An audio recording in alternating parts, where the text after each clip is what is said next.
আসসালামু আলাইকুম। এখন আমি আপনাদের দেখাবো যে আরসিসি ওয়াল কিভাবে এস্টিমেট করতে হয়। তো আরসিসি ওয়াল এস্টিমেট করার জন্য এক্সেল শিট ওপেন করে নিতে হবে। তো আমি এখান থেকে এক্সেল শিটটা ওপেন করে নিচ্ছি। ওপেন করার পরে আপনারা এরকম একটা ইন্টারফেস দেখতে পাবেন। এখানে প্রথমেই আরসিসি ওয়ালের নোস, এখানে আরসিসি হলো ওয়ালের সংখ্যা চাচ্ছে। তো আমি এখানে ধরে নিলাম আরসিসি ওয়াল একটি ওয়াল। তারপরে এখানে আরসিসি ওয়ালের দৈর্ঘ্য চাচ্ছে। তারপরে এখানে হাইট চাচ্ছে এবং এখানে থিকনেস চাচ্ছে। তো আমরা যদি একটু ড্রয়িং শিটে যাই, ড্রয়িং শিটে যাওয়ার পরে এই যে এটা হচ্ছে আরসিসি ওয়াল। এটার হাইট দেয়া আছে হচ্ছে 10 ফিট এবং এটার থিকনেস দেয়া আছে হচ্ছে 12 ইঞ্চি। এটার দৈর্ঘ্যটা এখানে দেয়া নাই। তো আমি এখান থেকে দৈর্ঘ্যটা ধরে নিব। তো আপনাদের ড্রয়িং এ যেভাবে দেয়া থাকবে দৈর্ঘ্য ওইভাবে দিয়ে দিবেন। তো আমি এক্সেল শিটে যাই। এক্সেল শিটে যাওয়ার পরে এখানে দৈর্ঘ্যটা ধরে নিচ্ছি। আমি ধরে নিলাম এখানে 20 ফিট দৈর্ঘ্য। ওয়ালের হাইটটা দেয়া আছে হচ্ছে 10 ফিট। তারপর এখানে থিকনেসটা দেয়া আছে হলো 12 ইঞ্চি। তারপর এখানে ক্লিয়ার কভার, ক্লিয়ার কভারটা আমি এখান থেকে ধরে নিলাম হচ্ছে 1.5 ইঞ্চি। তো আপনাদের ড্রয়িং এ যেভাবে দেওয়া থাকবে ওটা ওইভাবে দিয়ে দিবেন। তারপর এখানে আরসিসি রিভার ক্যালকুলেশন, এখানে রডের ক্যালকুলেশন করতে হবে।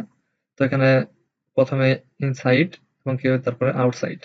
ইনসাইডে যাচ্ছে হচ্ছে ভার্টিক্যাল রিভার ডায়া এবং এটার স্পেসিং এবং হচ্ছে এই ভার্টিক্যাল রিভারের যে বাইন্ডার, এই বাইন্ডারের ডায়া এবং এই বাইন্ডারের স্পেসিং চাচ্ছি। তো আমরা এটা দেখানোর জন্য বোঝার স্বার্থে একটা ইমেজ ওপেন করে রাখছি। তো এটা হচ্ছে ভার্টিক্যাল রড। এদিক থেকে এদিকে যেগুলো গেছে এগুলো হচ্ছে ভার্টিক্যাল রড। আর এই ভার্টিক্যাল রডের বাইন্ডার হচ্ছে এই যে খারাপভাবে যে রডগুলো আছে এটা হলো বাইন্ডার রড। তো আমরা যদি ড্রয়িং এ যাই, ড্রয়িং এ যাওয়ার পরে এখানে ভার্টিক্যাল রড দেওয়া আছে 10 মিলি 6 ইঞ্চি সেন্টার টু সেন্টার। তো আমরা এক্সেল শিটে যাওয়ার পরে এখানে 10 মিলি 6 ইঞ্চি সেন্টার টু সেন্টার দেওয়া আছে এবং এটার বাইন্ডার রডের ডায়া দেওয়া আছে। আমরা যদি একটু ড্রয়িং এ যাই, এখানে বাইন্ডার রডে দুই সাইডে যে বাইন্ডার দুইটাই, এখানে আমাদেরকে একটা ইনসাইড ধরে নিতে হবে আর একটা আউটসাইড ধরে নিতে হবে। আমরা ধরে নিলাম এটা ইনসাইড।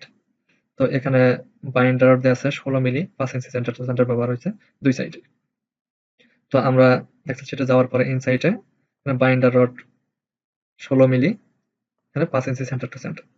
তারপরে আউটসাইড, আউটসাইডে আমরা যদি দেখি, আমরা এটাকে আউটসাইড ধরে নিছি। তো এখানে আউটসাইডেও সেম 10 মিলি 6 ইঞ্চি সেন্টার টু সেন্টার এবং এটা হলো ভার্টিক্যাল রড আর এটা হলো বাইন্ডার রড দেওয়া আছে হচ্ছে 16 মিলি 5 ইঞ্চি সেন্টার টু সেন্টার। তো আমরা এক্সেল শিটে যাওয়ার পরে এখানে ভার্টিক্যাল রডের ডায়া দিয়ে দেব 10 মিলি 6 ইঞ্চি সেন্টার টু সেন্টার ব্যবহার করা হয়েছে এবং এটার বাইন্ডার হচ্ছে 16 মিলি 5 ইঞ্চি সেন্টার টু সেন্টার ব্যবহার করা হয়েছে। তারপর এখানে ডেভেলপমেন্ট লেন্থ আছে। ডেভেলপমেন্ট লেন্থটা হচ্ছে আমরা যদি একটু ড্রয়িং যাই, ড্রয়িং এ যাওয়ার পরে এখানে যে নিচে দেখতে পাচ্ছেন যে এটা এখান থেকে এখানে এটা রডটা থেকে এটা হচ্ছে ডেভেলপমেন্ট লেন্থ। এখানে দেয়া আছে হলো 18 ইঞ্চি। তো আমরা এখানে এক্সেল শিটে যাওয়ার পরে এখানে ডেভেলপমেন্ট লেন্থটা এখানে আমরা 18 ইঞ্চি দিয়ে দিব। দেওয়ার পরে আমাদের এখানে যদি একটু নিচের দিকে আসি, এখানে দেখতে পাচ্ছি যে এখানে রেজাল্ট গুলো বেরিয়ে আসছে। তো আজকের মতো এই পর্যন্তই। আসসালামু আলাইকুম।